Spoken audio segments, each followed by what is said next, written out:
রিক্সা চালাইতে গিয়া পয়রা গেছে। Do you know him? He is my father.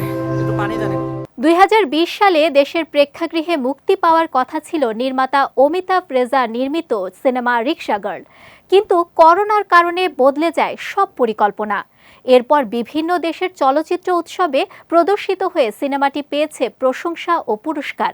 দীর্ঘদিন চলচ্চিত্রটি দেখার অপেক্ষায় ছিলেন দেশের দর্শকরা। এবার সেই অপেক্ষার পালা যেন শেষ হচ্ছে।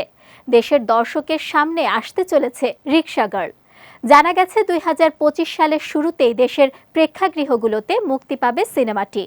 চলচ্চিত্রটির নির্মাতা অমিতাভ রেজা মুক্তির নতুন সময় উল্লেখ করে বলেন, আমি সিনেমা নির্মাণ করি দর্শককে দেখানোর জন্য।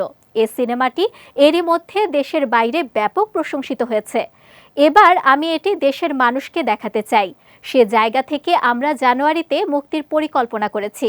তারিখ এখনও ঠিক হয়নি, তবে সামনের বছর এটি প্রেক্ষাগৃহে আসবে এ বিষয়ে আমরা নিশ্চিত। রিক্সা গার্ল ভারতীয় বংশোদ্ভূত যুক্তরাষ্ট্রের লেখক মিতালি পার্কিন্সের উপন্যাস থেকে নির্মাণ করেছেন অমিতাভ রেজা। এর গল্পে দেখানো হয়েছে শিল্পী মনা নারী নাইমার গল্প, যার ছবি আঁকা ভীষণ পছন্দের। কিন্তু দরিদ্র সংসারে একমাত্র উপার্জনক্ষম ব্যক্তি তার বাবা হঠাৎ অসুস্থ হলে সবকিছু পাল্টে যায়। ছবি এঁকে যেহেতু পয়সা পাওয়া যায় না, তাই বাধ্য হয়ে নাইমা রাস্তায় রিক্সা নিয়ে বের হন। তাকে সম্মুখীন হতে হয় নানা জটিলতার। Double million offer Walton fridge কিনে পেতে পারেন 20 লক্ষ টাকা, রয়েছে কোটি কোটি টাকার নিশ্চিত উপহার। রিক্সা গার্লের কেন্দ্রীয় চরিত্রে অভিনয় করেছেন নভেরা রহমান। এতে আরও অভিনয় করেছেন চম্পা, মোমেনা চৌধুরী, নরেশ ভূঁইয়া, অ্যালেন শুভ্র সহ অনেকে।